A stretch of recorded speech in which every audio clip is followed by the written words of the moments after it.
Señor, gracias por la oportunidad de estar acá reunidos en tu nombre. Gracias, Padre, por cada una de las hermanas que ya se han podido acercar. Ponemos en tus manos a quienes han tenido el deseo de venir y por diferentes circunstancias se les está complicando. Clamamos en esta hora, Padre, para que vos tomes el control de todo lo que compartamos, para que seas vos de distintas maneras hablándonos a nuestras vidas, de manera tal que aquello que compartamos sea para edificación y lo podamos compartir con otros que tanto lo necesitan. Dedicamos todo esto a ti, en Cristo Jesús, Señor nuestro. Amén, Señor. Amén. Amén. Bien, y ante todo, el título, ¿cómo afrontar las pérdidas? Lluvia de ideas. Creo que ustedes las han hecho algunas veces, donde, con relación al tema, se pregunta qué les sugiere la palabra, en este caso, duelo. ¿Qué les sugiere a ustedes la palabra duelo?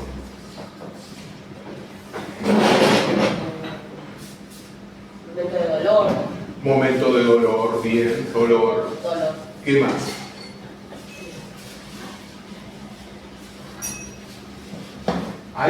Pérdida. Tiene que ver con pérdida o duelo, y generalmente en la situación de duelo evocamos aquellas cosas que tuvimos alguna vez y que ya no tenemos al alcance de nuestra mano. ¿Qué otra palabra?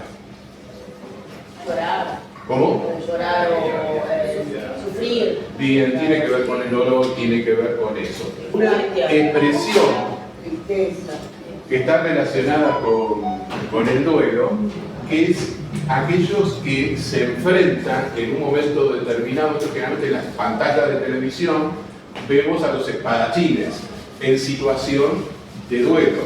Es una lucha. Parte, ¿no es cierto?, de la experiencia del duelo es una lucha.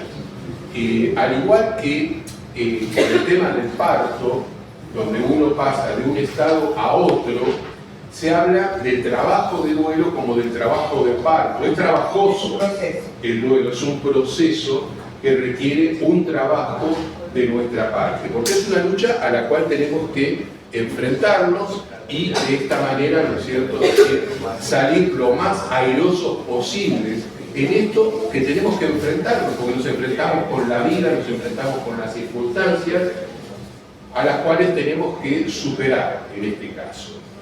Por otro lado, la palabra que ustedes asociaron tiene que ver con el sufrimiento. Acá está ejemplificado de una forma muy simple en cuanto al dolor físico. En el duelo hay un dolor emocional que hay que superarlo, que hay que trabajarlo, que hay que gestionarlo concretamente.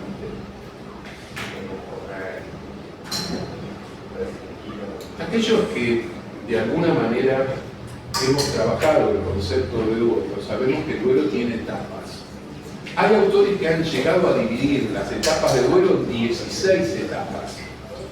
Los autores más, ¿cómo decirlo?, más conservadores se han quedado en 3 etapas. Y tiene sentido. Nosotros vamos a trabajar 5 etapas en las que coincidimos, la mayoría, que tienen que ver con la experiencia del duelo. La primera etapa tiene que ver con la negación. La negación es un mecanismo de defensa que ayuda a controlar la angustia.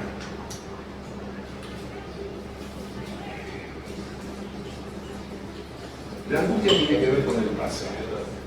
Vieron que mucha gente utiliza la palabra angustia y ansiedad como sinónimos. No son sinónimos. Son dos experiencias totalmente distintas. Nos angustiamos cuando recordamos cosas que nos pasaron, cosas que tienen que ver con el pasado. ¿Y cómo nos angustiamos?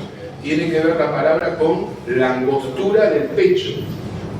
Cuando algo, ¿no es cierto?, es decir, nos atraviesa y nos trae angustia, sentimos como que el pecho se nos cierra. Entonces, y de hecho, cuando decimos estoy angustiado, porque tengo esta sensación en el pecho que el pecho se me cierra. Y generalmente se me cierra cuando hubo cosas que me pasaron y de alguna manera me atravesaron. Y la angustia puede tener que ver con cosas tanto agradables como desagradables. No necesariamente lo que nos angustia ha sido algo malo. Y yo tenía a mi suegra en su momento, que ella, frente a cualquier emoción, había que estar atentos, porque sea bueno o malo, a ella la atravesaba de tal manera que había que acercar un vasito de agua o quedarse un poquitito al lado para que se recuperase. Es decir, sea bueno o malo lo que nos haya pasado, puede angustiarnos, ¿sí? Entonces no le tengamos miedo a la angustia como emoción, ¿sí? Por otro lado también está la ansiedad. La ansiedad tiene que ver con el futuro. Vieron que en la Biblia dice: no se afanen, es decir, no se preocupen por aquello que está por venir. El desafío, ¿no es cierto?, es no angustiarnos, no entrar en ansiedad. El desafío es vivir este presente que nos toca, situarnos en el aquí y ahora. La angustia tiene que ver, como dijimos, con el pasado, con los recuerdos. Cuesta asumir muchas veces la ausencia de un ser querido, más aún si ese ser ha sido muy significativo. Es decir, no cualquier pérdida nos produce angustia. De hecho, hay personas que pierden algunos familiares y es como si nada. Y muchas veces tiene que ver por la falta de relación o algún tipo de situación que ha producido cierto distanciamiento. Pero cuando es muy significativa la persona, es muy probable que sintamos angustia. Puede ser que por alguna cosa que podríamos haber hecho mejor y por otras cosas que realmente disfrutamos con esa persona, ¿sí? Y que está bueno tener esos recuerdos y poder trabajarlos. La pérdida de un trabajo también es motivo de duelo. Ojo, es decir, las personas que pierden su trabajo tienen una pérdida. Entonces, cuando alguien pierde un trabajo, tenemos que estar atentos a escucharlos, a acompañarlos, a de alguna manera comprender que hay un dolor frente a aquello que les pasó. Entonces, los duelos no solo tienen que ver con la pérdida en términos de un fallecimiento, sino con cualquier otro tipo de pérdida, como por ejemplo la pérdida de un trabajo. También hay personas que experimentan duelos por cambios, como una mudanza. ¿Por qué? Se recuerda que el lugar anterior, por bueno o por malo, puede generar angustia en nosotros, aquella experiencia que vivimos. La culminación de una etapa de estudios es muy común, especialmente los que terminan la universidad, que se resistan a la nueva etapa, es decir, que comiencen a ejercer aquello para lo cual estudiaron. Muchos evocan su experiencia de estudios y se refugian en aquello por lo cual transitaron. Es decir, les cuesta hacer el duelo de aquello que fue. Ojo que con los chicos nos pasa lo mismo cuando pasan del jardín a la primaria, cuando pasan de la primaria a la secundaria, se acuerdan de los amiguitos de la etapa anterior, de todas las experiencias vividas antes. Hay un duelo ahí. Y hay que saber también acompañar esa experiencia de dolor, de recuerdos. De hecho, perdón, en la escolaridad está la etapa de adaptación, de acompañamiento, justamente para facilitar ese tránsito de un ciclo a otro. Así es. Tengamos presente esto porque muchas veces nosotros no le damos toda la importancia que le da la persona a aquello que le pasó. Y por más que nosotros ya seamos personas grandes y ya estamos pasando por eso, para lo que siente el chico es importante y hay que saber también acompañarlo, escucharlo, contener. Hay tres actitudes básicas que nos ayudan para poder contener y ayudar a las personas. Dentro de lo que es la consultoría psicológica, dentro de lo que es el enfoque centrado de la persona, que es una de las escuelas que nos ayuda a poder acompañar a las personas en sus procesos personales, plantea tres actitudes básicas. Una de estas actitudes es la empatía. Ahora se está hablando mucho de la empatía. ¿Qué es la empatía? ¿Ustedes quieren dejar lo que es la empatía? ¿Alguna vez hablaron sobre la empatía? Bien, básicamente es ponerse en el lugar del otro, es ponerse en los zapatos del otro, tratar de entender al otro dónde se encuentra, lo que le pasa, por qué le pasa. Tiene que ver con eso, tiene que ver con el sufrimiento existencial. La palabra empatía es empatos. Alude concretamente a un patos. La palabra patos significa sufrimiento. Y en este caso, a diferencia de lo que es una patología, por lo general, en nuestro contexto se le asocia a una enfermedad. O sea que hay un sufrimiento ligado a la enfermedad. Pero por otro lado está el sufrimiento que todos tenemos, que es el sufrimiento existencial. ¿Qué es el sufrimiento existencial? El hecho de que vivimos nos hace estar en una tensión interior permanente, a la cual estamos acostumbrados. Este sufrimiento existencial es sano, porque vivimos, somos conscientes de lo que nos pasa, nos atraviesan las cosas y de alguna manera nos afectan de un modo o de otro. Lo que tenemos que aprender es a transitar esto comprendiéndonos a nosotros mismos y comprendiendo al otro. Tenemos que ser más comprensivos. La palabra comprender tiene que ver con abarcar de alguna manera al otro, respetándolo. La palabra respeto viene del rispiciere y la idea es ver por el otro. Eso es el respeto, ver por el otro. ¿Vieron que hay gente que dice que no tiene miramientos? No ve por el otro, no lo respeta. Una persona que no tiene miramientos no es una persona respetuosa.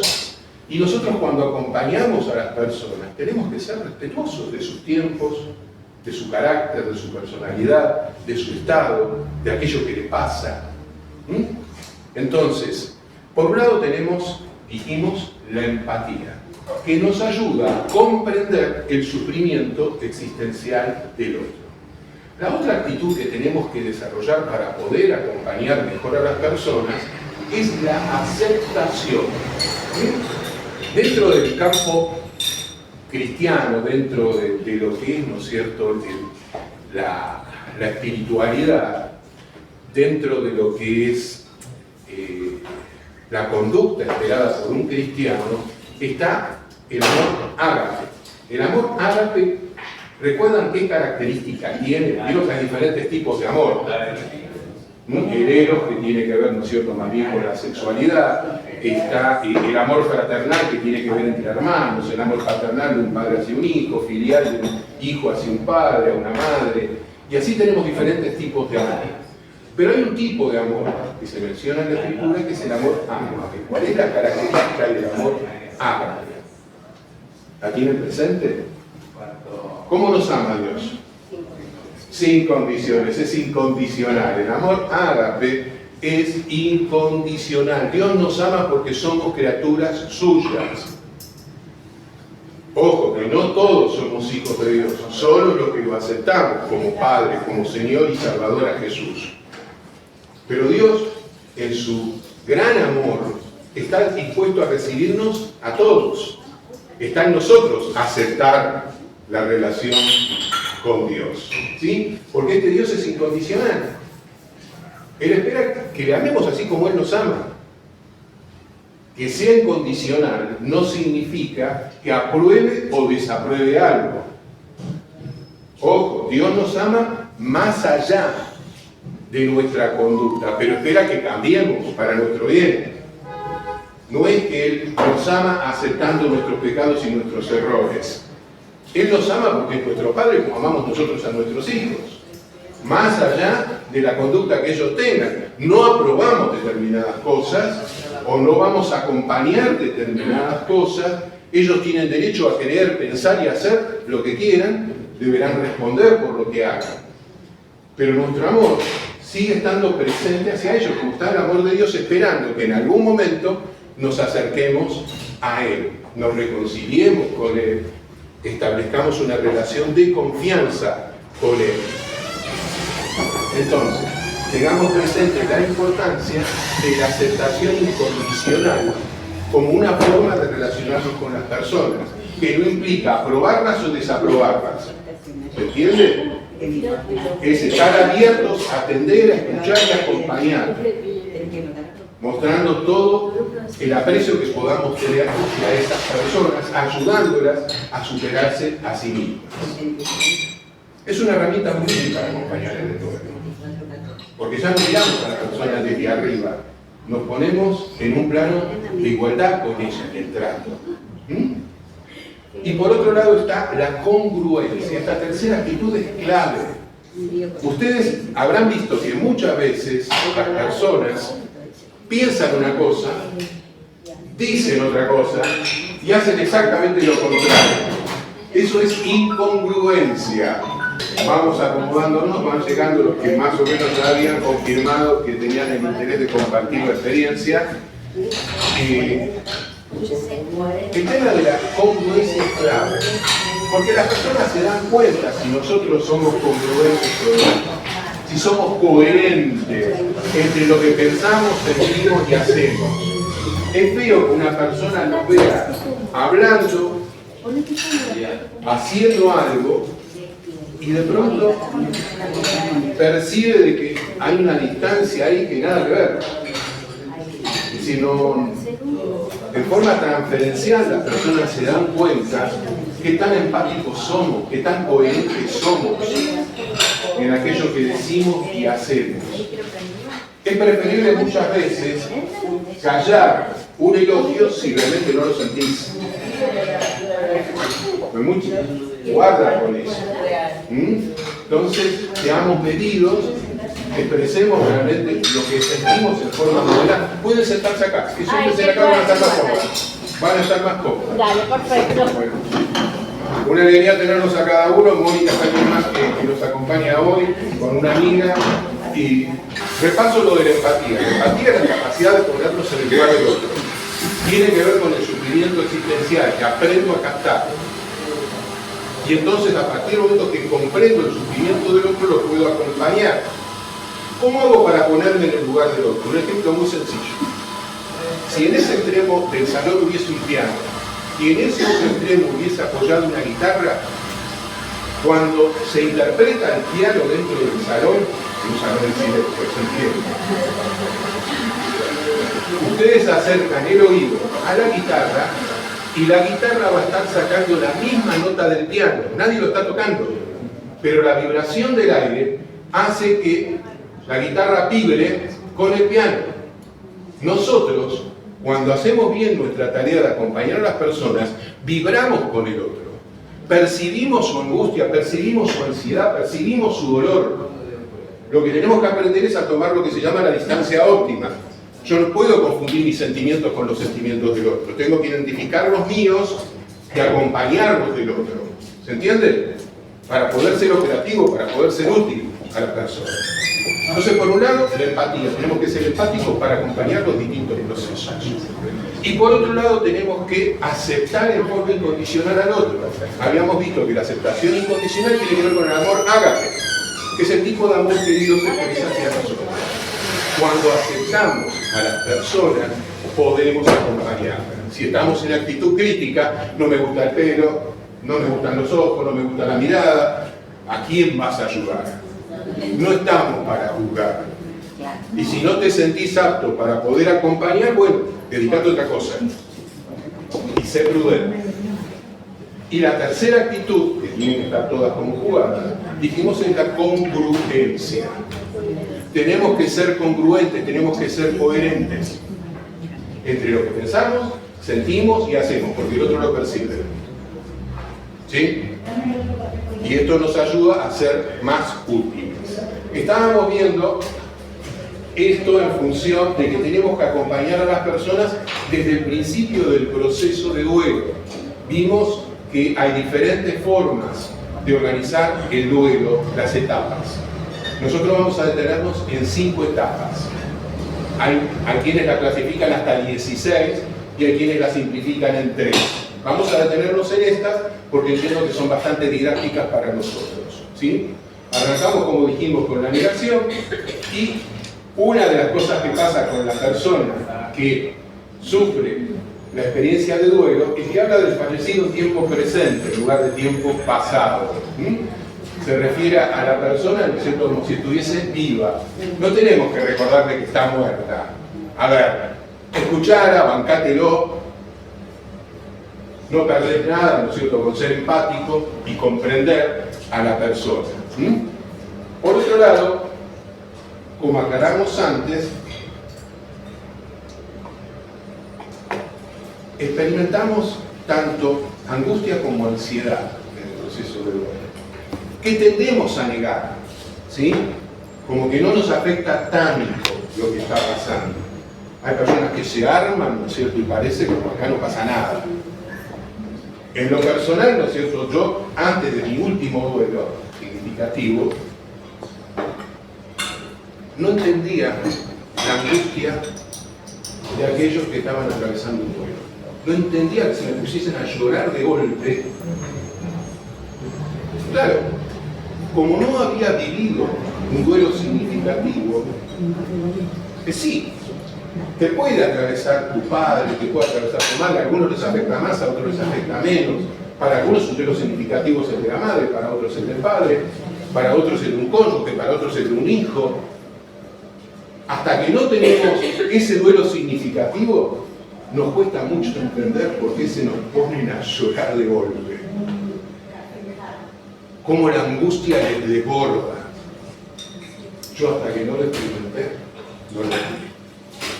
Y se los comparto porque si no lo experimentaron, ojo, porque forma parte de una actitud de negación frente a aquello que les pasó. Y no es que la negación es algo que yo controlo. La negación es un mecanismo de defensa, por tanto es inconsciente. Yo no controlo la negación. La persona no controla que ya perdió el trabajo, ya perdió el ser querido, ya hubo un cambio. La persona lo que le experimenta es cómo lo atraviesa. Y le trae angustia. Y como dijimos, la angustia en sí misma no es buena ni mala. Hay que transitarla, hay que acompañarla. Es mi mayor aprendizaje en esta última experiencia. De no negarla, de no rechazarla. Hay que dejar que nos atraviese. Y circula. 2 veces circula. No quita que no volvamos a angustiarnos. Pero lo transitamos de otra manera cuando sabemos acompañar. Primero tenemos que trabajarlo en nosotros para poder ayudar a otros. Ojo con eso. Y la ansiedad, como dijimos, es otra cosa. Antes decíamos, la gente confunde angustia con ansiedad y los usan como sinónimos. No son sinónimos. La angustia tiene que ver con el pasado, la ansiedad tiene que ver con el futuro. Y hay que saber identificar esto. Porque estamos acompañando procesos distintos. Y muchas veces vamos de la angustia a la ansiedad. ¿Y qué nos dice Jesús? Bástale a cada día su propio afán, sus propias preocupaciones. Dentro de lo que es la consultoría se plantea estar presente, vivir el presente. Y aquellos que de pronto han participado de algún grupo de adicciones, hay una frase: solo por hoy. Un día más. Solo por hoy. Solo por hoy. Solo por hoy. Un día más. Solo por hoy no consumo. Solo por hoy no me deprimo. O solo por hoy tengo un proyecto de hacer algo simple. Solo por hoy. Y en la medida que nos ubicamos en el presente, se disipa la angustia y se disipa la ansiedad. Porque me enfoco en el aquí y ahora. Es la principal herramienta que tenemos para nosotros y para ayudar a otros a transitar ese momento.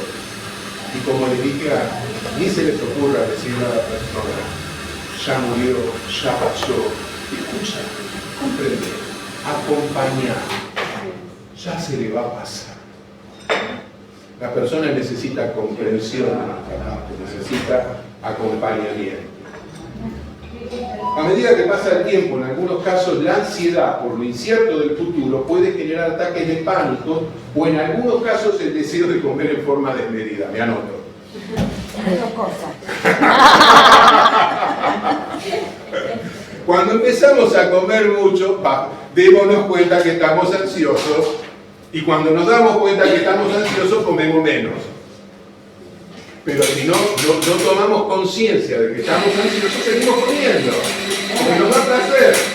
Había un sketch donde los gordos se decían a sí mismos, si no fuera por la gordura, qué lindo que sería ser gordo. Sí. Es la diferencia entre tener apetito y ganas de comer. Tal cual. Poder darse cuenta. Chequeen su cuerpo. Ayuden a las personas a chequear su cuerpo si realmente lo que están comiendo lo necesitan. Porque cuando lo necesitamos es apetito. Pero cuando no lo necesitamos puede ser gula. Guarda. Nos pueden morir del otro lado.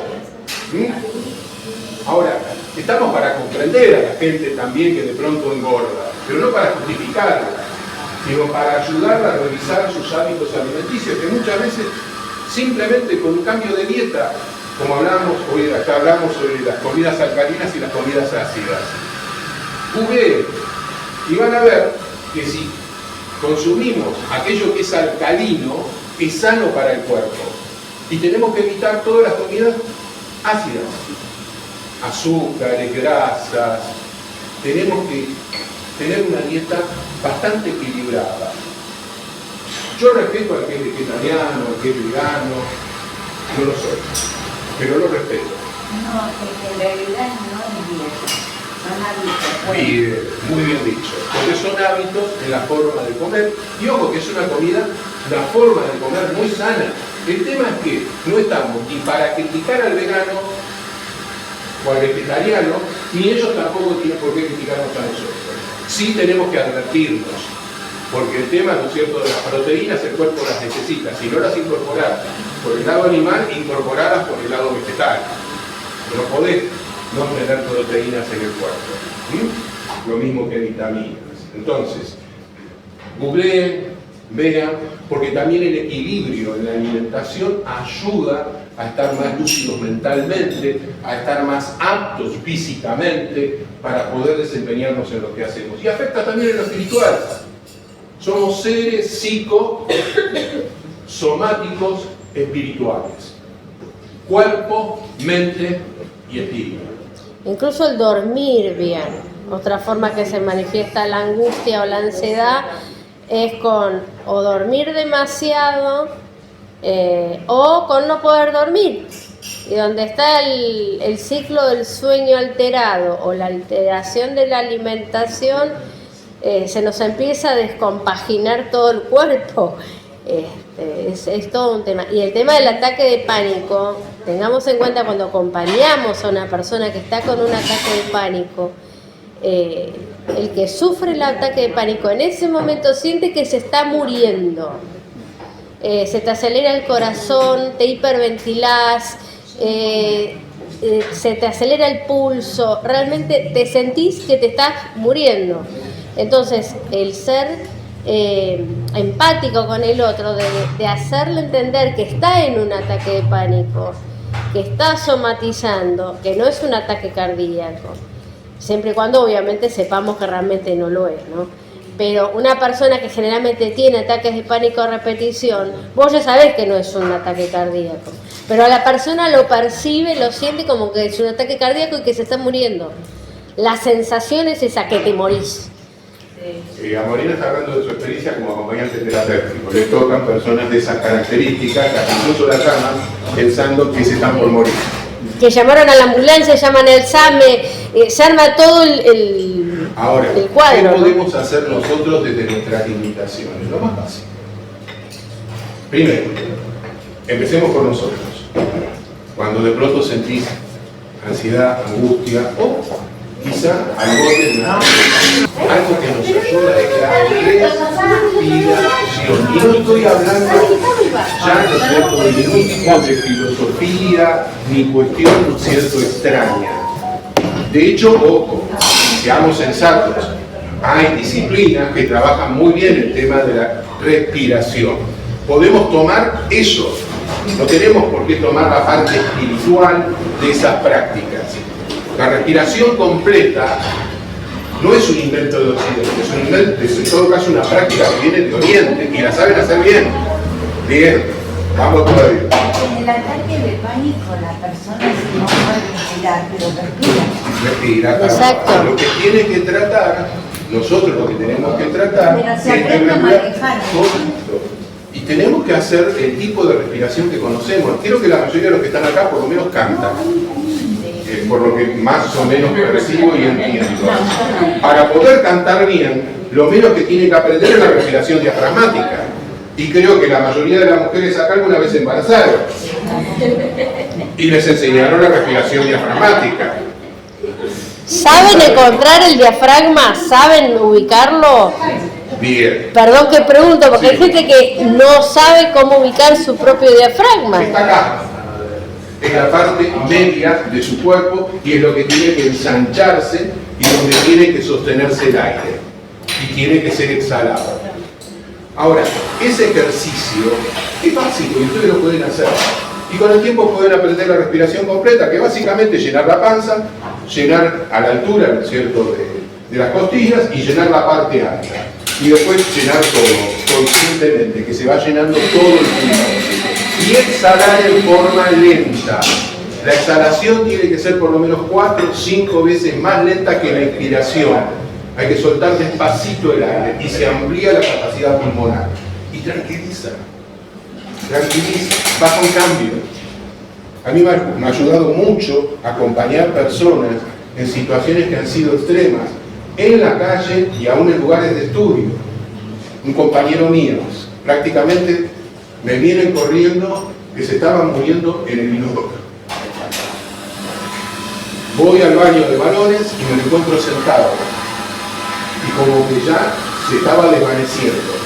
Lo ayudé con la voz a regular la respiración. Que hiciese, llenase la parte baja, vaciase la parte media, vaciase la parte alta, vaciase. Gracias a Dios, mientras venía la ambulancia, por lo menos que podía hacer, primero que no lo podía levantar por el peso. Segundo, ¿no es cierto? Yo no soy médico, no soy enfermero, no puedo hacer ningún movimiento extraño. Tengo que en todo caso acompañar con lo básico, con lo que puedo, con lo que tengo a mano. Se fue estabilizando. Para cuando llega la ambulancia se paró de acompañar. Todo lo que hicieron fue controlar. Está que sabe hacer el RCP, no se puede hacer en cualquier situación, no se puede hacer a cualquier persona, hay que entender mucho de esto antes de practicarlo. Pero podemos hacer cosas básicas, como ayudar a la persona a estabilizar su respiración. ¿Sí?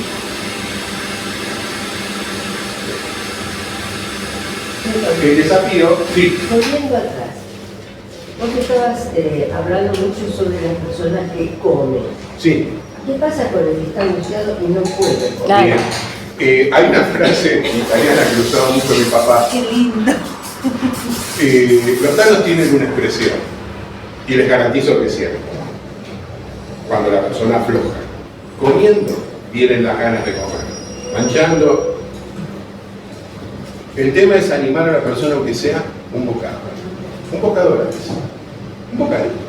Y estar ahí, acompañando, comiendo también uno, haciendo de ese un momento agradable, no forzoso.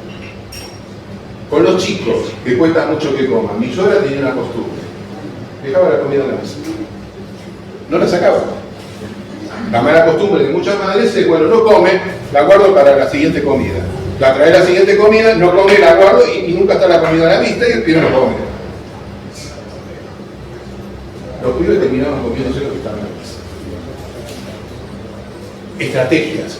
Cada uno va a tener que descubrirlas, va a tener que manejarlas, pero sobre todo acompañar. No dejar al otro a la deriva. Y más cuando son chicos.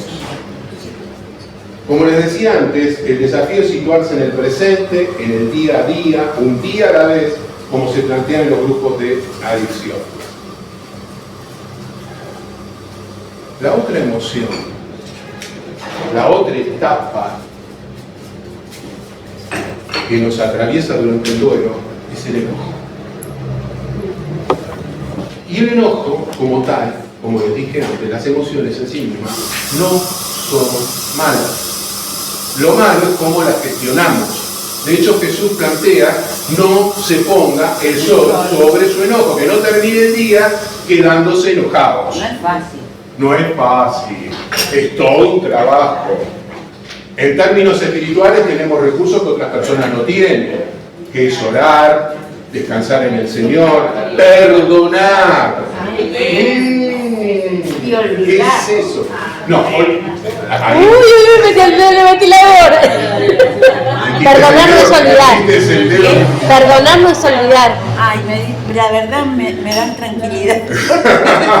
Si no volverías a cometer el mismo, volverías a involucrarte en el mismo problema que te llevó a la situación anterior. No. Bien, quedó claro entonces, perdonar no es olvidar. Les voy a dar una definición muy simple de perdón, pero básica. Y especialmente aquellos que tenemos una experiencia de fe nos es muy útil. Perdonar es remitir a Dios nuestra causa. Yo perdono a la persona, en términos de que no me voy a quedar con la raíz de amargura que me provoca lo que me hizo. Agarro el paquete, Señor, yo perdono a esta persona. Pongo ante tu altar mi causa. ¿Qué es remitir? Cuando ustedes mandan una carta, ¿qué ponen? Un remitente. Y ustedes confían que va a llegar al remitente. Si no, no pondrían el remitente. Cuando oramos, ponemos el remitente. Señor, este problema es tuyo. Yo ya no quiero cargar con esto. No es olvidar, porque no voy a volver a colocar la cabeza dentro de la boca del lobo. Voy a evitar por todos los medios, cuando me doy cuenta que me está enredando de vuelta a esa persona, no entrar en esa situación. No es sencillo, Tampoco es fácil. pero te la hacen una vez, te la hacen dos. Eso yo quería preguntar, porque si sigue. Ya es un problema de la persona con Dios. Lo que vos tenés que hacer es economizar el trato con la persona. No tenemos la obligación de seguir tratando a los que nos dañan. ¿Cómo? ¿Y si es tu hijo? ¿Y qué? ¿Y si es tu hijo o un familiar muy querido? Toma distancia. Pero no, a ver, la distancia, cuando yo hablo de distancia óptima, no estoy hablando de distancia física. Vos no podemos estar del otro lado del Atlántico y seguir con la misma carga emocional. La distancia tiene que ser emocional. Entonces, si yo me doy cuenta que es una persona que me va a sacar, hablar lo mínimo. Tratar a lo mínimo. Buscar los espacios donde puedas huir por la izquierda. ¿Te acuerdas de León Melquiades? Hablar de huellas perdidas. Para no enredarse, salió de la situación. Huye de las pasiones juveniles. Consejo. De joven hacíamos, nos enganchamos en todas. Hay una discusión y nos enganchamos en la discusión. No, basta. Creo que acá, menores de 18 no. No, pero yo hasta no hace mucho me seguí enganchando. Bien, pero tenés el gran desafío. El Señor me ayuda. Amén. Y Él va a seguir ayudando. ¿Te habías dicho algo? No, esto por un lado de no volver a exponerse, que también es bíblico, porque esto de poner la otra mejilla es una vez, o sea, no es que volvemos a poner la mejilla una Siempre vez, la otra misma vez, vez. otra vez, otra vez. Claro. Ya está, es una No es vez. poner la mejilla. Claro. La mejilla, no. Es una mejilla, no las mejillas. Además, Jesús lo hizo en un contexto que avergonzó a aquellos que lo cachetearon. Porque, a ver, no es que Él también se quedó en el molde y no cayeron rayos del cielo, podrían haber caído. Quedó en ridículo el que hizo eso. Y así quedan en ridículo las personas que nos quieren atacar e insisten y nosotros no nos enganchamos. Ojo, todos estamos expuestos porque somos emocionales, tenemos nuestro carácter, nos bancamos una, nos bancamos dos y en algún momento, ahora, no estamos para... No nos vamos a justificar en nuestras limitaciones. Lo que vamos a tratar es de trabajar esto para no engancharnos siempre. No ser medias de nada, como dice la Biblia. Evitemos, ¿no es cierto?, engancharnos en las situaciones que ya sabemos que nos van a enredar. O hay gente que es muy hábil, hay gente muy mala, que nos conoce las debilidades y nos toca por ahí.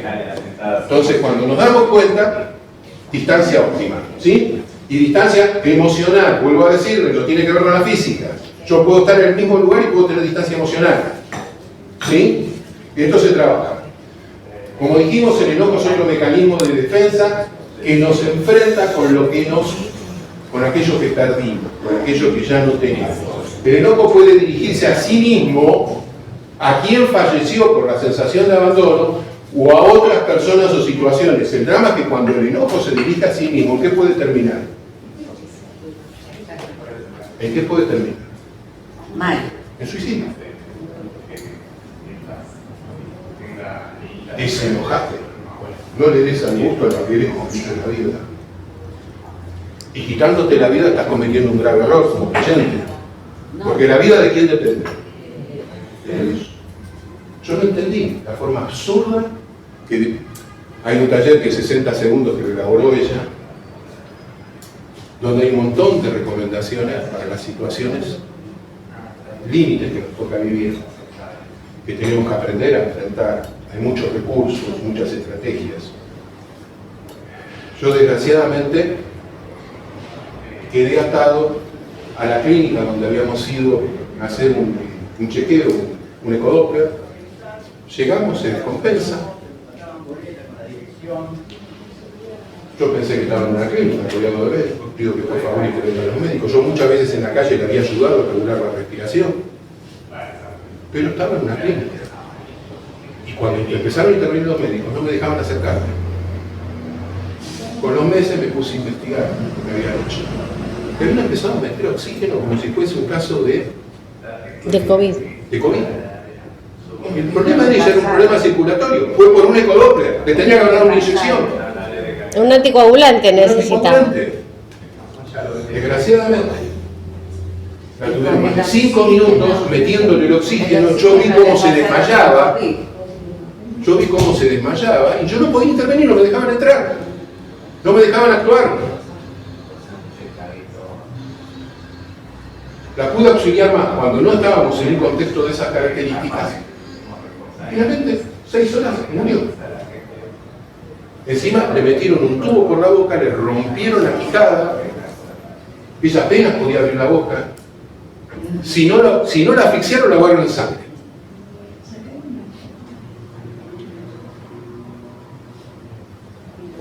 Gracias a Dios tenemos pequeñas herramientas. Vinieron las 2 ambulancias del policlínico de ella, vino la ambulancia del SAME, uno peor que otro, no tenían el equipamiento. A la del policlínico no tenía el oxígeno para llevarla. Y la del SAME, unos carniceros. Que cuando yo estoy parado delante de la ambulancia esperando que me indiquen subir, arrancan. Tuve que ir corriendo detrás con la otra ambulancia hasta el hospital y ya la habían metido adentro. Hicieron algo totalmente ilegal. Tiene que ir un familiar, ojo con eso, tiene que ir un familiar siempre que una ambulancia se lleva a alguien. No permitan que nadie se vaya sin acompañamiento, puede pasar cualquier cosa arriba de la ambulancia. Bueno, comentario entre paréntesis. Una preguntita, ¿uno puede decir que es la voluntad de Dios? En términos espirituales, lo que más me ayudó, si bien toqué fondo hacia el mes de septiembre, a los 9 meses, fue de terror la experiencia. La sensación que tuve fue como la de apoyar los pies en el fondo de una pileta e impulsarme hacia ella. En ese camino nos encontramos con ella.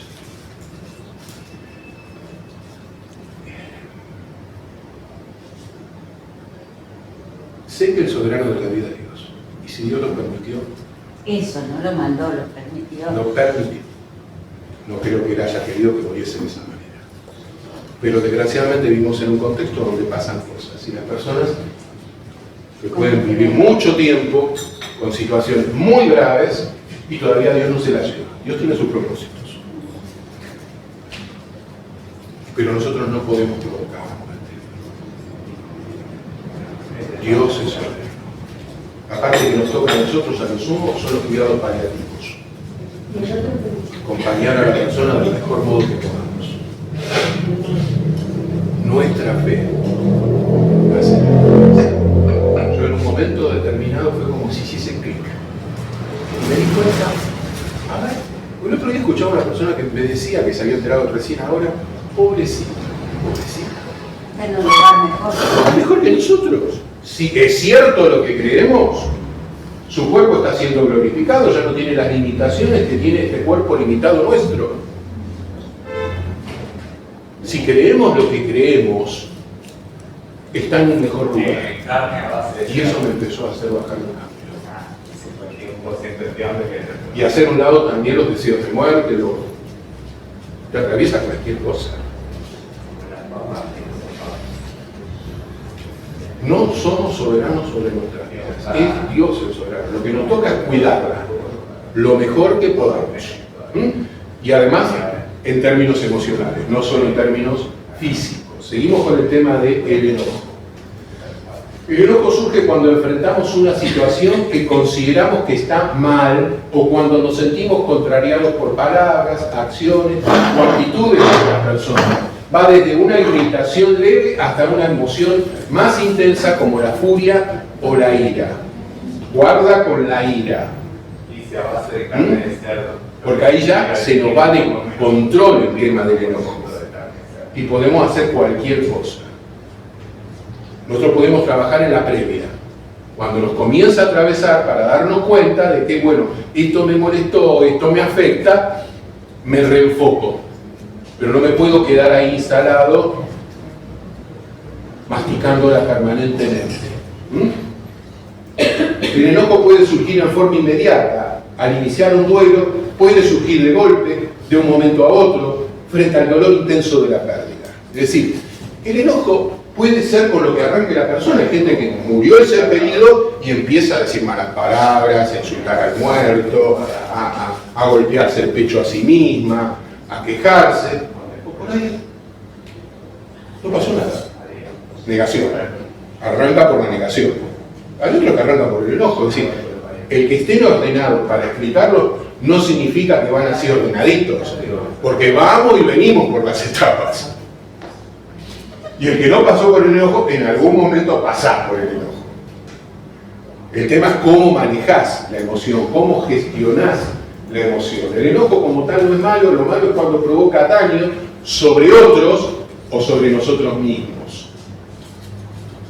¿Qué hacemos con Jesús echando a la gente al platigazo del templo? ¿Que estuvo mal lo que hizo? Estaban comerciando en un lugar donde no tenían que comerciar. No me quiero meter con ninguna iglesia, pero revisemos lo que hacemos adentro del templo. Pues es un lugar santo, un lugar, ¿no es cierto?, para disfrutar, para compartir, desde una perspectiva más espiritual. ¿Sí? Y Dios nos dé sabiduría cuando de pronto hay algún tipo de transacción para realmente no ofender a Dios por lo que estemos haciendo. No juzgo a nadie, ni quiero que nos pongamos a juzgar a nadie. Cada uno analice su propia situación frente a Dios.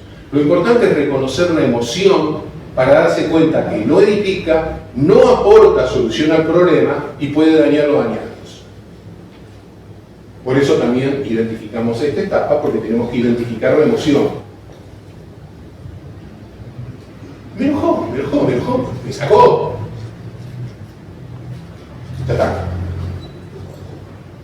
Me trato de aislar si veo que no lo puedo manejar delante de otros. No tengo por qué contaminar al resto. Y si por ahí me zafo un poco, ¿no es cierto? Bueno, tratemos de ser comprensivos unos con otros, bajemos todos un cambio y no nos pongamos a criticar, porque empezamos a levantar todos juntos la presión. ¿Sí? Es posible cambiarla cuando damos lugar al perdón, empezando por perdonarnos, perdonando a otros, pidiendo perdón a Dios, y también ayuda a ser agradecidos por contrarrestar el enojo.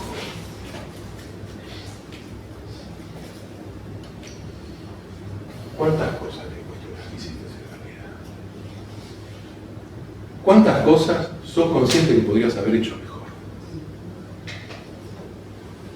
No las hiciste, no tuviste la lucidez, no tuviste la capacidad. No te justifiques, pero perdónate. Y pedirle perdón a Dios. A mí me pasa que cuando yo, bueno, muchos años por ahí, hice algo que a Dios no le gustó, yo pedí perdón, sé que mis pecados fueron al fondo del mar, hice todo, pero sigo sintiendo culpa.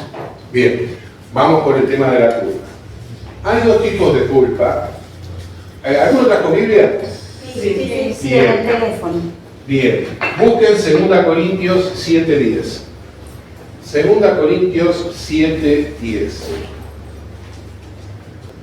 Porque la tristeza que es según Dios produce arrepentimiento para salvación, de que no hay que arrepentirse, pero la tristeza del mundo produce muerte. Bien. Fue revelador un día, quien fue mi anterior esposa, psicóloga, era muy estudiosa de la Biblia. Y un día me viene con este texto. Yo estaba trabajando el tema de la culpa. Y me dice, mira, acá tenés las dos culpas, la persecutoria y la reparadora. La tristeza, según Dios, produce arrepentimiento. ¿Qué es el arrepentimiento? Un cambio de actitud. ¿Un cambio de actitud qué es? Reparador. Hay un tipo de culpa que se llama depresivo reparadora. Generalmente, el estado depresivo como tal no termina de ser malo. ¿Por qué? Porque nos ayuda a darnos cuenta que hay algo que nos bajoneó, que algo, ¿no es cierto?, nos hizo sentir mal. Gracias a eso que nos damos cuenta que nos hizo sentir mal, nos damos cuenta que hicimos algo incorrecto o algo que podríamos corregir. ¿Sí? Entonces, la culpa, que nos ayuda a tomar conciencia de esos errores, puede ser trabajada desde un lugar reparador, cambiando nosotros de actitud.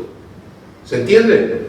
Cuando yo doy lugar a la culpa según Dios, Dios me ayuda a cambiar.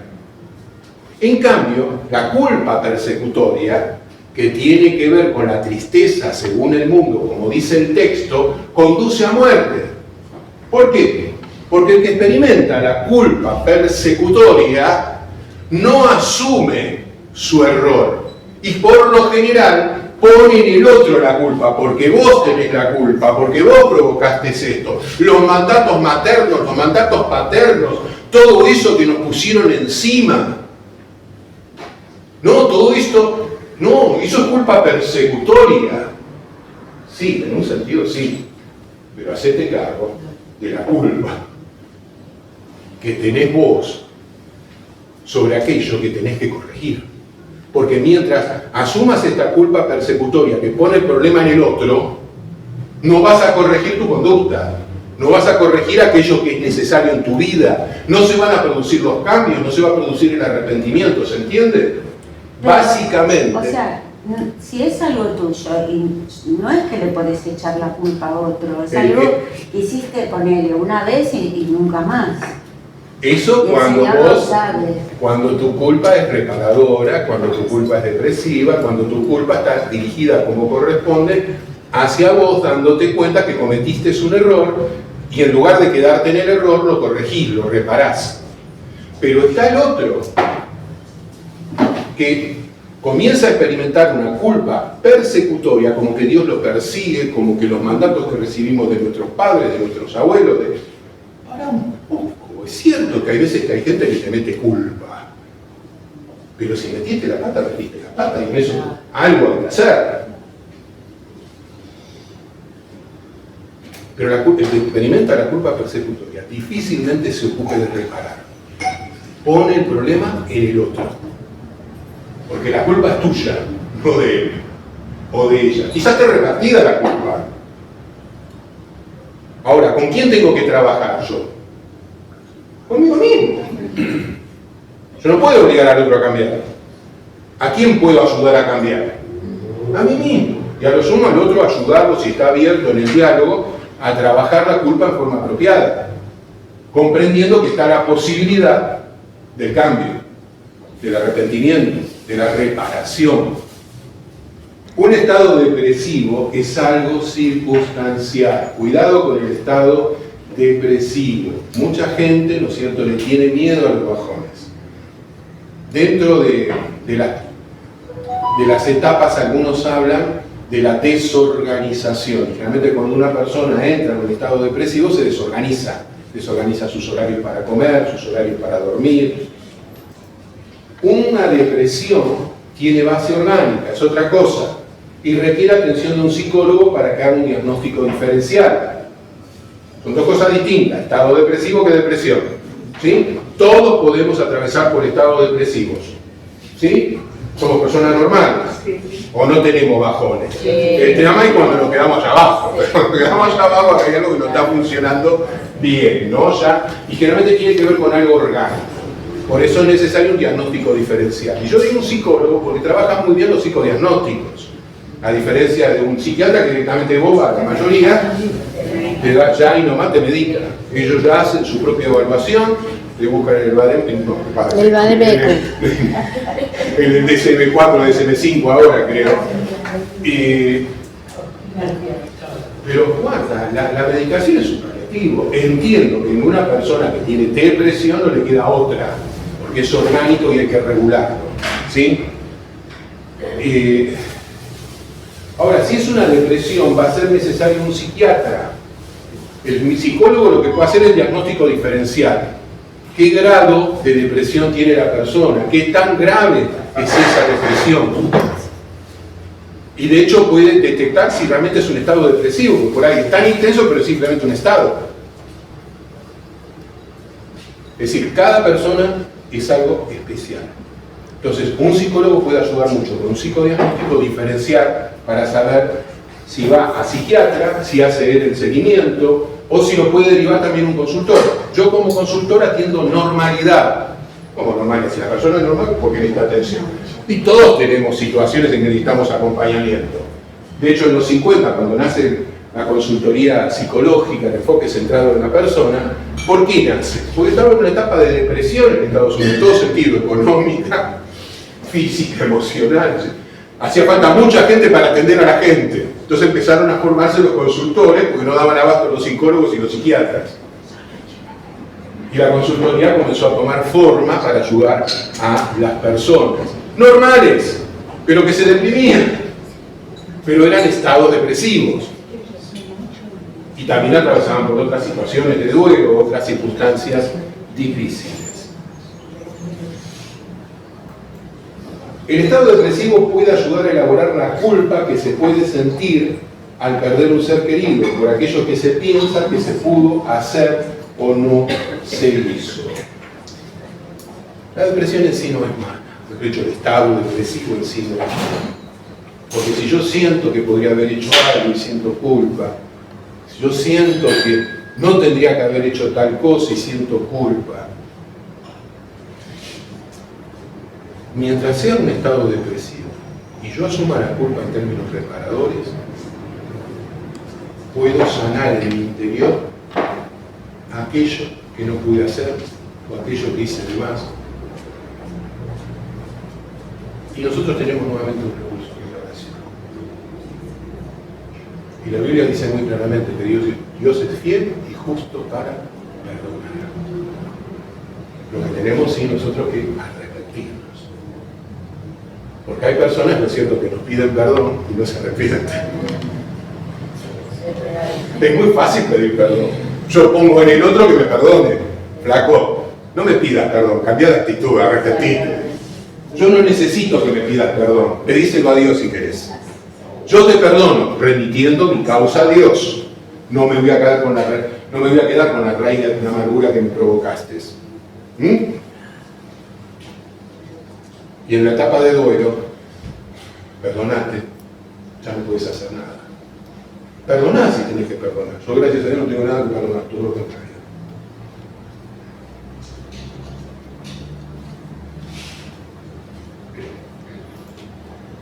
Hacia atrás no podemos hacer nada, solo podemos preparar hacia el futuro, aprendiendo de los aciertos y errores para no volver a cometerlos.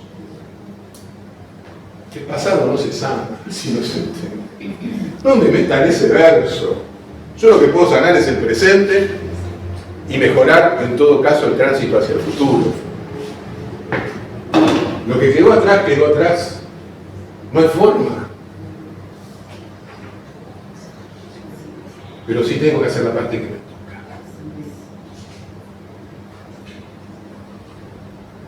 Ya no le puedo pedir perdón al que murió. Le puedo pedir perdón a Dios.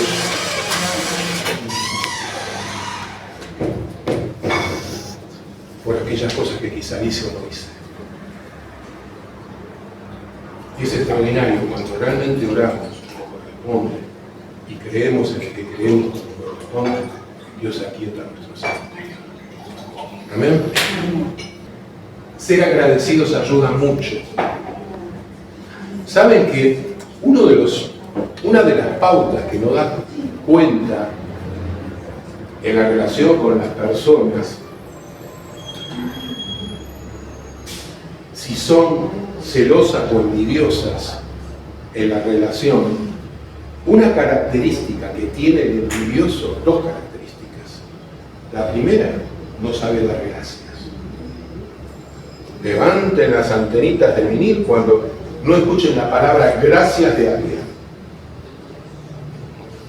Y otra cosa, la diferencia entre el depresivo y el envidioso, es que el celoso se deprime, el envidioso busca la destrucción del otro, de alguna manera exponerlo, dañarlo. Donde ustedes perciban eso en las personas, tomen distancia, porque algunas veces queremos ayudar, pero hay personas que no saben ser agradecidas e incluso pueden llegar hasta sentir celo o envidia por nosotros. Cuando es celo, se empiezan a decaer, pero cuando es envidia te atacan por lo menos que lo esperas. Entonces, cuidado, no dar perlas a los chanchos. Podemos ayudar al que pide ayuda. El que no quiere recibir ayuda y no la pide, cuidado, porque nos podemos exponer mucho. La otra etapa es la negociación, que tiene que ver con lo que otros llaman la reorganización. Así como nos desorganizamos en nuestros horarios de siesta, de comida y otras cosas, en un momento determinado, cuando comenzamos a superar el estado depresivo, nos damos cuenta que es necesario utilizar nuestro tiempo en forma productiva, alimentándonos bien, organizando nuestros horarios para dormir de noche y cumplir con las obligaciones inmediatas, por ejemplo, hacer las compras, estudiar, visitar a algún amigo o familiar, realizando nuestro trabajo de forma consciente, de un modo responsable. A mí esto me ayudó mucho en lo personal. En un momento determinado, aparte yo venía de trabajar de 0 a 7 durante 12 años. Yo a partir de las 4 de la tarde yo digo que entro en mi estado alfa. Ya no existe. Y a menos que tenga una responsabilidad muy específica, como cuando iba a enseñar al seminario coreano o iba a dictar algunas materias en el IVA, claro, eso me tenía, pero con la atención así, ¿no? Hasta que tuve un par de problemas respiratorios y dije, no, voy a cuidar mi cuerpo. Pero fueron todos los años que estuve con ustedes en el coreano,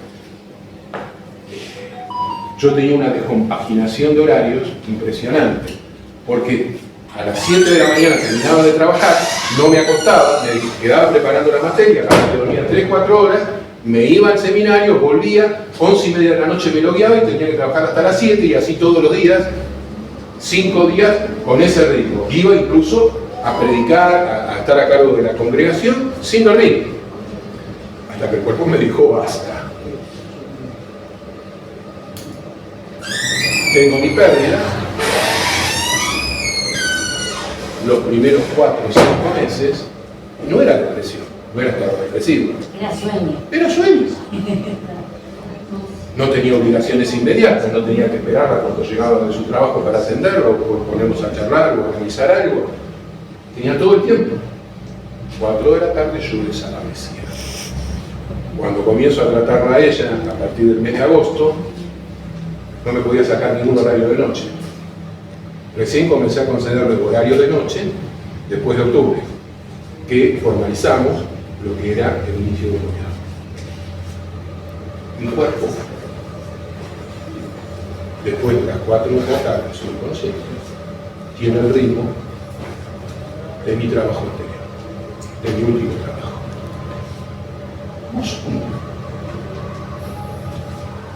Ahora, cuando las personas están en etapas de duelo, esto les pasa porque se despegan.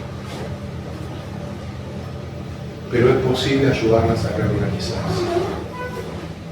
Una forma que tenemos nosotros es, cuando se valora, alguna vez invitarlas a comer,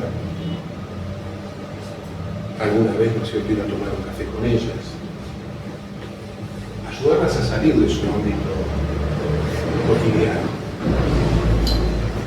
sin forzar, animándola a organizar sus horarios, su proyecto de vida.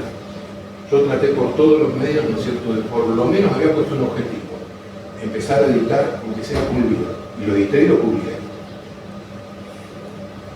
Sí.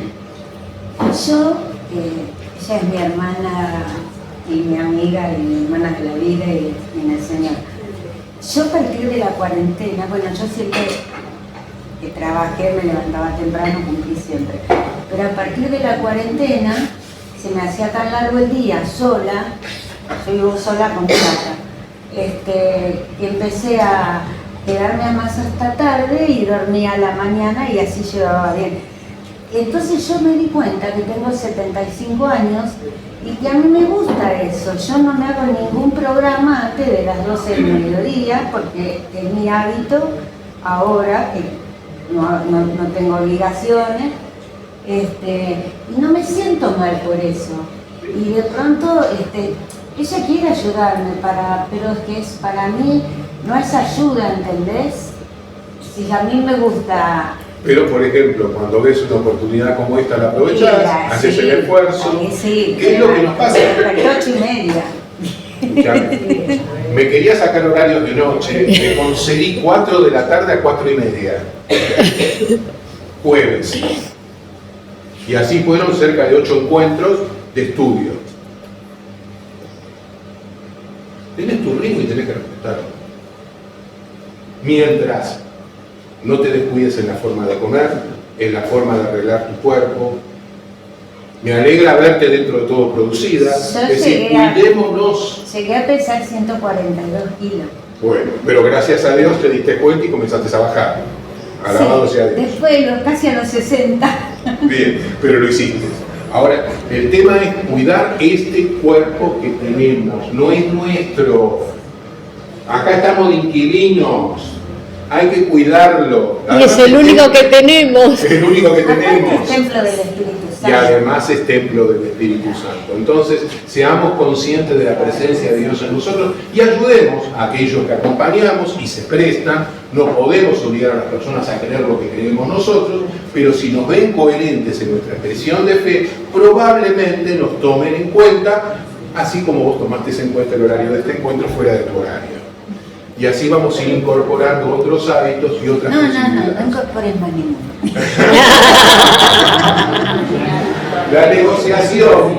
La negociación requiere de autoconocimiento, lo cual implica conocer nuestras debilidades y nuestras fortalezas. Muchas veces hemos hecho hacer listas de debilidades y fortalezas. En los currículos. Sí, eso especialmente cuando se entra a este lugar de trabajo, pero en una experiencia como esta lo hemos hecho. Pueden creer, no las quiero someter a ese estrés. Pero hay personas que 20.000 debilidades, 2 o 3 fortalezas. Y hay otros que tienen una autoestima tan alta que una. Equilibrado. No tener más alto concepto de sí mismo que el que se deba tener. Esto es bíblico, pero tenemos que tener un concepto. Ni allá abajo, ni tan arriba. Equilibrado. Pero tenemos que ser conscientes de esas debilidades y fortalezas. Es necesario para negociar la empatía con uno mismo y con otras personas. Si yo no soy empático con el otro, ¿qué voy a negociar? Se me va a poner siempre con los tacos de punta. Y tengo que ser empático conmigo mismo porque no puedo estar cediendo todo. Un poco y un poco. La mejor negociación es gana-gana. No gana, pierde, gana. Escucha activa, prestando atención a quien se escucha. Acallen los ruidos internos cuando están escuchando a alguien. No estamos escuchando la radio. Y si no, no te prestes. Es feo sentir que no te escucha. Y qué feo que alguien te pregunte, y me pasó durante el vuelo, y les cuento, ¿cómo estás? Empiezo a contar y me cortan el tema, se me va la persona. Si preguntás cómo está, bancate lo que venga. Claro. Si yo no pregunte. Y no te pongas a opinar, escuchá. La persona no te está pidiendo la opinión. Ni tampoco ponerle un tiempo al duelo del otro. Ah, ya pasaron 3 meses, tenés que estar bárbaro. Y por ahí necesitas 6 meses o en un mes te recuperaste. O sea, cada persona va a tener su ritmo para duelar. Tenemos una hermana que quedó viuda hace un año, no, 2 años. El primer año lo pasó súper bien, pero el segundo ahora le agarró toda la... Tiene que ver con la etapa de negación. De negación, no es que no lo estaba elaborando el duelo, era parte del duelo, era la negación. Y ahora está... Ahora está tomando conciencia de un montón de cosas que acalló. La escucha activa es importante. La asertividad, hablando con respeto hacia el otro, midiendo lo que se dice. Hay que ser asertivos, hay que ir al grano, hay que ser precisos y hacerlo con respeto. Hay gente que dice, no, pero yo digo lo que pienso. Sí, está bien, pensá todo lo que quiera, pero tratame con respeto.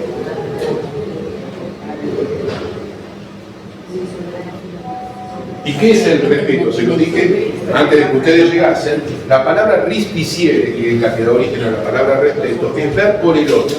Decíamos antes que tiene que ver con el hecho de tener miramiento hacia el otro. ¿Vieron cuando una persona es irrespetuosa? Decimos, no tiene miramiento. Sí. No es respetuosa, no mira por el otro. Es egoísta. Es egoísta. Entonces, algo que es importante para comenzar a negociar con nosotros mismos, con nuestra realidad, ¿no es cierto?, es ser respetuosos de nuestros tiempos, empezando por ser respetuosos de nosotros, y cuando acompañamos a otros, siendo respetuosos de los tiempos del otro. Y ella decía, los duelos. La mayoría coinciden que los duelos tienen que estar elaborados entre los 3 meses y los 2 años. Sí, el promedio. Ahora, eso no quita que en diferentes momentos de la vida te atraviese. Lo mismo, las etapas, vas y venís. Hay momentos en que te desorganizás y te volvés a reorganizar.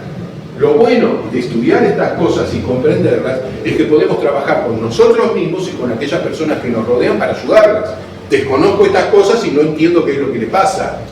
De esta manera medianamente me entiendo y lo entiendo y lo acompaño en el proceso. Y vamos a hacer un ejercicio sencillo. Hay que unir con 4 líneas los 9 puntos. Si dan vuelta a la hoja que tienen algunos, a ver, acá ya tienen el dibujito, lo dibujaste. Creo que hay alguna acá que tiene los 9 puntos dibujados atrás, ¿no? ¿Sí? Ahí está, estaban dibujados. Bien, les animo a unir con 4 líneas, sin levantar la virome o la lapicera, unir los 9 puntos.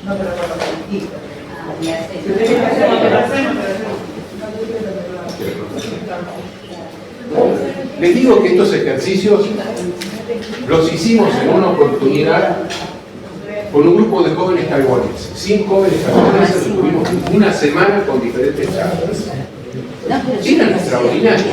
2 minutos, 1 minuto, 3 minutos, solucionaban cualquier problema alocado que le poníamos delante de ellos. No los quiero poner nerviosos.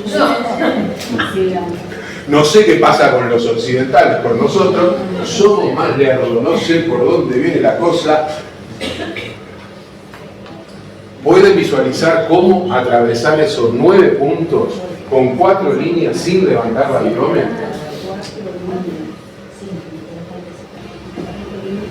Parece que el fenómeno occidental se sigue repitiendo. Voy a repetir, profe. Tienen que atravesar con 4 líneas los 9 puntos. Los 9 puntos. Ah, ¿y si nos dan la hoja eso? No. Con la virome. Solo con la virome. Con la virome o el dedo, si no tienen para Bueno, si no escribir. tienen virome, con el dedo. tengan una. Va a quedar todo rayado porque No hay ya problema, lo no hay problema, está para eso el papel. Está para eso el papel. Bueno, pasa el tiempo, nos podemos llegar a quedar hasta las 12 del Sí, yo me doy mediodía. por vencida. Bien, les comento, la tendencia que tenemos todos, en general, inclusive los orientales, es que tendemos a mirar y a hacer las cosas dentro de determinados límites. Ahora, cuando logramos trascender esas limitaciones que nos autoimponemos al mirar el cuadrado, podemos entonces, le prestas el lápiz, comenzar a trazar la primera línea, ¿sí? Ir atravesando los siguientes puntos y seguimos de largo y atravesamos los puntos siguientes y volvemos y tenemos entonces atravesados los 9 puntos con 4 líneas sin levantar el lápiz. Tenemos que trascender a esta limitación, muchas veces visual, interior, cuando hacemos algo. No traje esto para limpiarnos los oídos, podríamos hacerlo, pero lo traje para hacer un ejercicio en el que les voy a pedir que traten de armar 4 triángulos equiláteros, 4 triángulos equiláteros, ¿sí? ¿Cierto? ¿Sí? 4 triángulos equiláteros.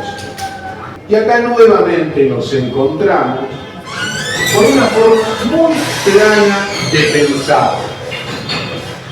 Tenemos ese pensamiento que podríamos decir achatado y necesitamos perspectiva. De hecho, para poder elaborar un duelo, para poder acompañar en la elaboración de un duelo, tenemos que elevarnos sobre las circunstancias y poder acompañar equiláteros, lados iguales. No es mi intención ponerlos nerviosos. No, nos deprimimos. Entonces, tenés que ir por el camino de la reparación, de cambiar tu mentalidad. Les voy a ayudar a cambiar un poco su mentalidad. Y lo que vamos a hacer es elevar nuestra mirada. Porque si yo elevo mi mirada, ¿me permiten? Si yo elevo mi mirada, ¿no son equiláteros? A ver, permítanme. 10 de más, me parece. 4, también son 6. Yo entonces tengo un primer triángulo con el formato que necesito, ¿sí? Y quiero los otros 3 triángulos más, es decir, para poder armar los 4. Para poder armar los 4, Ah, mira. hay que elevar la Nunca se mirada. me hubiera ocurrido. ¿Lo ves, Mónica? ¿Mm? Muchas veces nosotros, cuando tenemos que ayudar, vivimos presiones internas y externas. Las internas tienen que ver con nosotros mismos. Y las externas son las que yo provoqué mientras ustedes estaban trabajando en solucionar esto. Lo cierto es que en el acompañamiento en situación de duelo, las presiones internas son mucho mayores y las externas tanto o más, porque la persona necesita ayuda, necesita un acompañamiento idóneo. Por lo cual tenemos que tratar de no quedar en la chatura de la circunstancia, sino tratar de tomar distancia óptima para poder ayudar. Si yo me paro frente a un árbol en un bosque, no veo el bosque. Si tomo distancia, puedo ver ese árbol y el resto del bosque. Tenemos que ser persuasivos en aquello que consideremos importantes. Tenemos que ver de qué manera, ¿no es cierto?, animamos a las personas a tomar en cuenta algunas de las sugerencias que nosotros podemos darles, pero siempre con respeto. Son simplemente sugerencias. De hecho, yo lo que estoy dando a ustedes son sugerencias, no son recetas. No, ni consejos tampoco. Debemos ser pacientes con nosotros mismos y con las otras personas. ¿O no pierden la paciencia con ustedes cada tanto? No, yo con las otras personas. Ejercitando el dominio propio, evitando ser reactivos o impulsivos. ¿Saben que cuando se describe el fruto del Espíritu se menciona lo que sería ligado al dominio propio La templanza. la templanza? ¿Y saben cómo se logra el temple de un metal? ¿Cómo Con se fuego. logra? ¿Y cuál es? Bien, y la característica del temple ahora se la digo. Se va trabajando, ¿no es cierto? Es decir, una vez que se calienta bien la pieza, se la golpea contra el yunque y va al frío. Se la vuelve a calentar, va al yunque y de vuelta al frío, al agua. Y se va desprendiendo toda la impureza. ¿Qué pasa? Se cierran los poros del metal. Al cerrarse el poro del metal, se evita que ese metal se oxide y tenga temple. Entonces la espada golpea y no se rompe, se dobla y no se rompe. Y Dios lo que puede hacer con nosotros, como parte de las características del fruto, amor, gozo, paz, paciencia, benignidad, bondad, fe, mansedumbre y dominio propio o templanza, es darnos ese temple para no estar permeables a aquellos que nos quieren hacer perder el dominio propio. Ah, esa está buena. Pero eso, ¿cómo lo logramos el temple? ¿Dónde encontramos el fuego? En la oración, en la lectura de la palabra, en la relación con Dios todos los días. Y entonces Dios produce este fruto completo, porque cuando es el fruto y soy paciente, están las otras características del fruto. ¿Por qué pierdo la paciencia? Porque no es fruto del Espíritu, es mi esfuerzo por ser paciente. Como cristianos tenemos también este recurso. Esta noche le pongo el temple.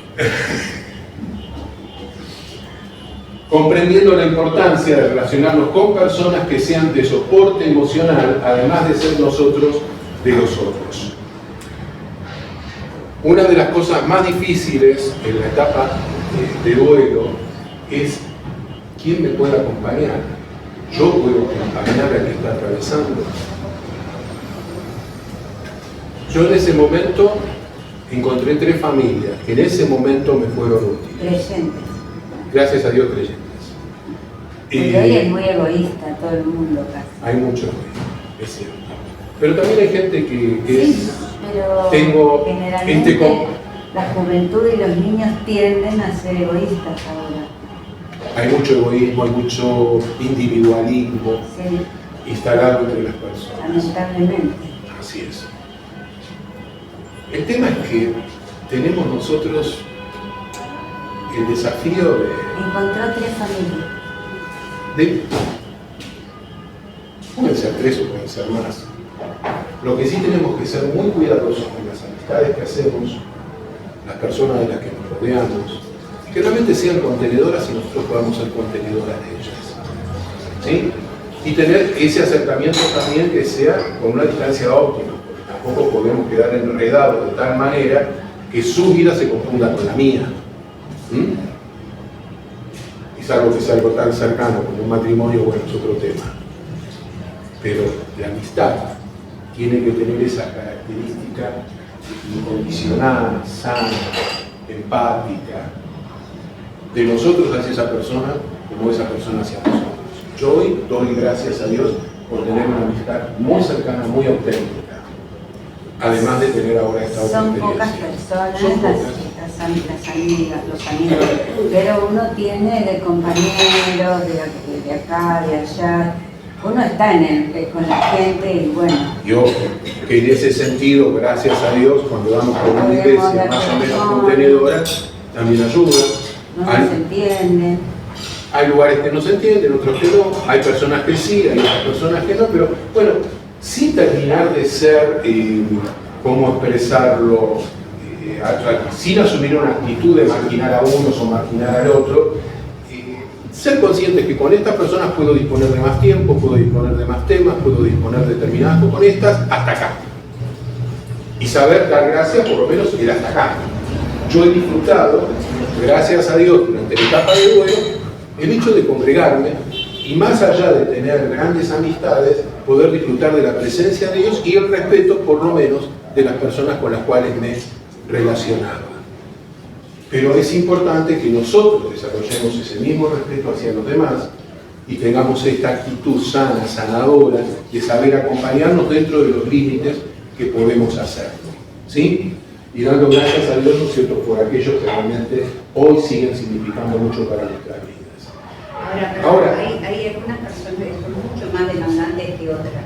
Claro. Y te absorben, te hacen sentir mal, depresivo, te dan todo el tiempo. Está en nosotros permitir que nos hagan sentir más mal de lo que nos quieren hacer sentir, o tomar esa distancia Pero óptima y son muy entender. demandantes. Y bueno, pero ahí está, perdón, ahí está en uno, en el momento de acompañar, encuadrar, si se quiere, es una palabra muy técnica, perdón, pero ponerle un marco. A ver, yo te puedo atender en tal horario, me podés llamar después de que salga del trabajo, Sí, pero o no te me llamo conviene todo que el me tiempo. llames en el transcurso de la mañana, no sé, la agenda de cada uno. Darle un marco, de decir, bueno, a mí me viene bien en tal horario o en tal otro. Quédense con esta palabra, encuadre, porque el encuadre tiene que darse tanto en la atención personalizada como en la atención en el tiempo con las personas que tratamos. Yo hay personas que sé que si le levanto el teléfono me pueden tener una hora. Bien. Sé a quiénes le puedo dedicar esa hora y a quienes no se la puedo dedicar. Entonces, tal día, tal horario, y llega el horario, y soy el primero en decir 5 minutos antes o después. Y ahí termina. Hay otras personas que sé que no tengo el tiempo para darles un horario. Y les digo, escribime, y cuando tengo oportunidad de responderte, te respondo, y les respondo. Ahora, donde me insisten, ¿no es cierto?, en hablar, no, mirá, mi realidad es esta. Es decir, yo en este momento, ¿no es cierto?, tengo algunas ocupaciones, algunas cosas que tengo que hacer, no tenés por qué darle detalle, ¿qué haces cuando lo dejas de Que hacer? no te entienden. Bueno, que no entiendan, la realidad es esta. Si realmente, ¿cómo decirlo?, no dispongo, digamos, de la energía emocional, del tiempo real, el encuadre hay que plantearlo. La persona o lo acepta o no lo acepta. Y uno tiene que también bancarse lo que puede llegar a ser, no te trato más, no te llamo más, no. Y la idea nuestra no es cortar una relación. Yo estoy disponible dentro de este marco, no quiero dejar de atenderte, pero te puedo atender. Yo uso mucho el mensaje de texto de WhatsApp. A mi persona que me escribe por WhatsApp, yo le respondo. Y sé que les puedo contestar dentro de ese cuadro. Y si dispongo del día, del horario, se lo voy a conceder. Pero si sé que no puedo, o que es demandante de esta manera, que no entiende cuándo es nunca. A mí me ha pasado, ojo, que yo también pasé por esas. Personas que me llamaban tipo 11, 12 de la noche. 4 veces. 11, 12 de la noche, se me quedaban 1 hora, 2 horas, hasta que en un momento determinado le dije, mira, ya no puedo atenderte en este horario. Y si tenés algo que comunicarme, mandame un mail, que en aquel momento era mail. Pero ahora tenemos el WhatsApp, que es comodísimo. Y a mí me gusta escribir, porque yo también, aunque es largo, tengo un marco. Pero hay personas que te aprietan el botoncito y están 1 hora contemporánea. Entonces, por favor, mandame concretamente aquello por lo cual me estás consultando y yo te respondo dentro de mis posibilidades. Sé que no es sencillo, pero se puede. Pero si ustedes no plantean el marco, la persona va siempre a romper su marco. Si ustedes quieren ayudar a más personas, no pueden quedar atadas a 2 o 3 que les consumen todo el tiempo. Pero uno es un poquito descapacitado. Está bien. No entiende, no usa mail, no usa. Mandame un mensaje de voz. Y si te atiendo, mira, cuando comenzás a hablar, plantear el tiempo. Mira, tengo 15 minutos, tengo 20 puedes minutos. llamar por teléfono. Pero plantear de entrada nomás en estos casos. Dispongo de 15 minutos, dispongo de 20. Llegás al tiempo y te planteás ya. Si disponés de 15, decirle que disponés de 10. 5 minutos más. Si disponés de 20, decirle que disponés de 15. Date el margen porque te va a entretener un rato más. Es decir, al que no sabés cómo decirle que no. Pero el marco lo tenés que poner por tu salud y para que la persona también aprenda. Porque no aprenden nunca cuáles son los límites. Y parte de nuestra responsabilidad también es enseñarlos. con amor, con respeto, del mejor modo posible. Pero si yo no planteo el marco, la persona siempre lo va a romper. La aceptación. El proceso de aceptar la pérdida es lento. Como dijimos, puede estar entre los 3, 6 meses, 2 años. Eso dentro de un duelo normal. Y hay personas que no terminan de elaborar sus duelos, especialmente mucha gente que viene de otro país. Mi papá, por ejemplo, era un melancólico. Es decir, un tipo que nunca terminó de elaborar el duelo, de haber salido de su país, y nunca supo terminar de volver. Que solamente yo por los años lamento por no haber sabido acompañar esa parte de él, por no haberme entendido. Y Ahora, eso uno no lo sabía. lo cierto es que uno puede reparar hacia adelante. Les doy las herramientas a ustedes para que puedan ayudar a otros. Yo las estoy utilizando con otras personas y de alguna manera esto nos sirve para ser más efectivos, para ser más útiles, primero para nosotros mismos. Recordemos que con los primeros que tenemos que trabajar es con nosotros mismos. Cuanto mejores instrumentos tenemos nosotros, vamos a poder acompañar mejor a otros. Lo importante es que la persona sea capaz de relacionarse con otros y pueda retomar su proyecto de vida en un proceso de duelo. Es decir, yo no puedo impedir que la persona se angustie y entre en ansiedad. Lo que la tengo que tratar de ayudar es a poder seguirse abriendo al trato, a la relación conmigo, a abrirse a la relación con otros, invitándolos quizá a la iglesia o a algún grupo que le pueda hacer de implicación. Uno sabe a dónde invitar a la persona para que le sea mejor. Algunas veces algunos disfrutan más estar en el contexto congregacional, casi como un anónimo, que ir a una reunión de mujeres o ir a una reunión especial de la iglesia, porque se siente más cómodo, decir, adora a Dios, se retira, queda en su casa, ¿no es cierto? Y por ahí se comienzan a dar algunas amistades en paralelo y con eso, ¿no es cierto?, la va piloteando. Cada persona elabora su duelo del modo que puede, se relaciona con las otras personas del modo que puede, ¿sí?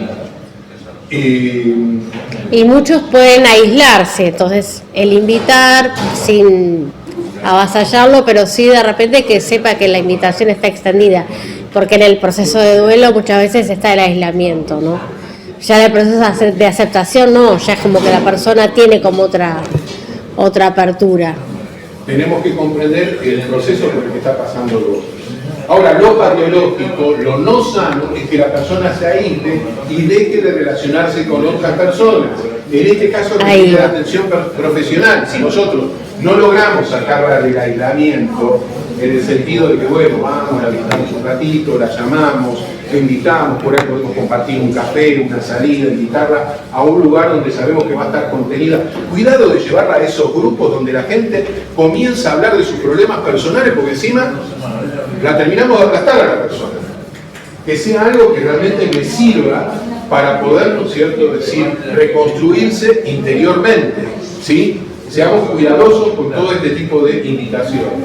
La aceptación implica un darse cuenta de la pérdida. En un momento determinado que hace clic, ya no está. Ya esto no puede ser.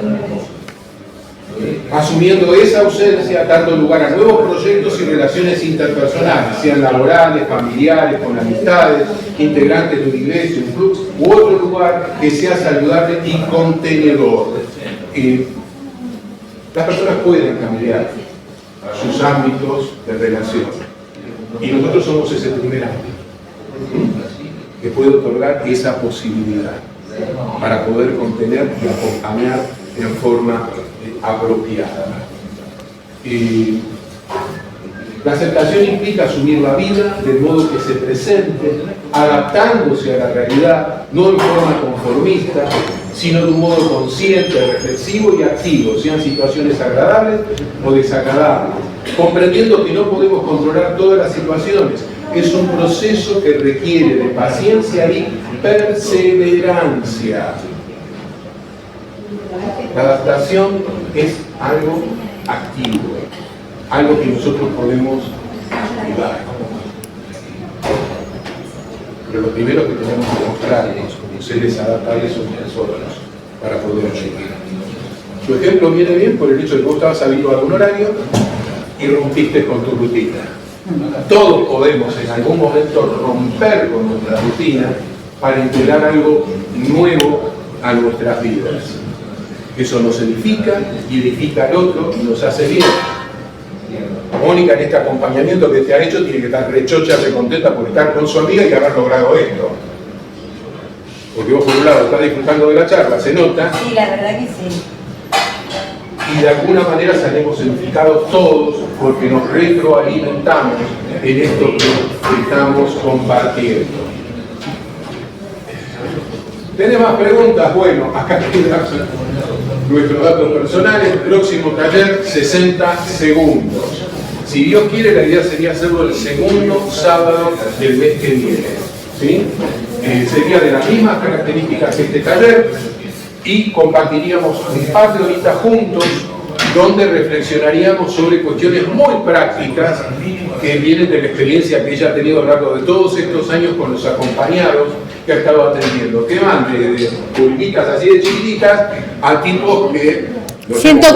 104 años fue mi acompañada más grande de edad. La persona de mayor peso 250 kilos. y lo acompañó y decía que ella era su mejor bastón. Así de chiquita como ustedes. El mejor bastón humano que tuve, dijo. Pero primero se fue a quejar de cómo le habían mandado a alguien tan chiquitita que él tenía miedo de quebrarme. El hecho es que se apoyaba sobre el hombro de ella y el hombre caminaba. Cada uno de nosotros tiene claro, o medianamente en claro, qué desea hacer de su vida. Creo que no es gratuito que están acá, porque creo que los primeros que se están nutriendo son ustedes, y creo que en parte, por ser cristianos, el deseo es ayudar a otros. Tengamos presente, ¿no es cierto?, estas etapas, este proceso, porque Dios nos quiere utilizar. De hecho, ya les está utilizando. Porque tomen en cuenta que siempre lo he dicho con relación a la iglesia. Del momento que nosotros atravesamos la puerta del templo, ya estamos dando testimonio de nuestra fe a quienes nos rodean. Y en el momento que compartimos esta charla, estamos también compartiendo nuestra experiencia de fe. Y no nos quedamos solo en lo técnico. Vamos a las cuestiones prácticas, a las cuestiones que tienen que ver con el día a día. Y siendo conscientes, como dijimos desde un principio, que somos seres somáticos, físicos, cuerpos, espirituales. Seres completos. Y Pablo nos desafiaba algo. Y todo su ser, espíritu, alma y cuerpo, sea ya irreprensible. Que Dios no tenga que reprocharnos en la venida de nuestro Señor Jesucristo. Nosotros, ¿no es cierto?, estamos para honrar a Dios a través de nuestras vidas. No vivimos en el limbo, vivimos en la realidad cotidiana, pues somos personas de trabajo. Que algunos de ustedes conozco sus profesiones de origen, aquellos que se dedicaron, sé que son personas de trabajo y también sé que son personas que sirven y que tienen mucho interés en estudiar no solo la Biblia, sino aquellos recursos como ahora que les pueden ser útiles para aplicar en forma más idónea todas estas enseñanzas. Dios les dé sabiduría. Confiamos en el hecho, ¿no es cierto?, de que si le han sabido sacar provecho, donde vean la oportunidad de aplicar lo van a hacer. Y a mí no me molestan, como les digo, que me manden un mensajito por WhatsApp o a ella. Les vamos a contestar dentro de nuestros tiempos y dentro de nuestras posibilidades, pero les vamos a responder. Nunca dejamos de responder un mensaje. Alguna vez puede ser que por una cuestión práctica responda uno u otro. Manden el mensaje donde lo consideren que les queda más cómodo. Nosotros, dentro de nuestras posibilidades, vamos a tratar de responder.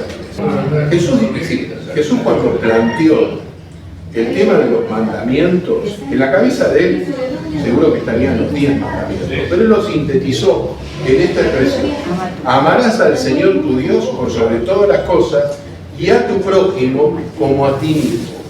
La gran pregunta es, ¿quién sigue después de Dios? Uno mismo, no el prójimo. Y había un poeta llamado Marcarián, ateo, muy pícaro, en un aforismo dice: ¿y si no me amo, prójimo? Si no me amo, difícilmente puedo amar. Ahora, ¿cómo hago para amarme y no ser narcisista? Si pongo a Dios en primer lugar, difícilmente sea narcisista. Entonces recordemos, Dios en primer lugar, por sobre todas las cosas, nosotros, el amor hacia nosotros mismos, y lo proyectamos, el amor al prójimo. Y entonces lo vamos a amar en forma apropiada. Sin ser egoístas y siendo equilibrados. ¿Amén? Bueno, terminamos tipo de predicación. Oramos. Señor, gracias por el tiempo compartido.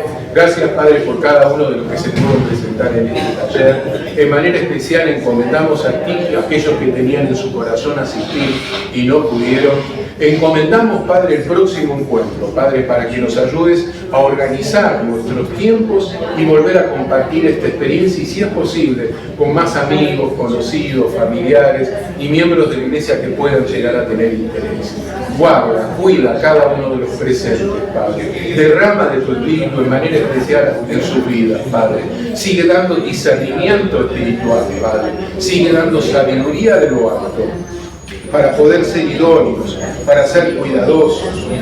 En principio, en la atención con nosotros mismos, Padre, comprendiendo nuestros duelos y atravesándolos con la mayor dignidad posible, Señor. Gracias, Padre, porque aún los estados de angustia nos edifican, Padre. Ayúdanos a transitarlos con dignidad, Padre.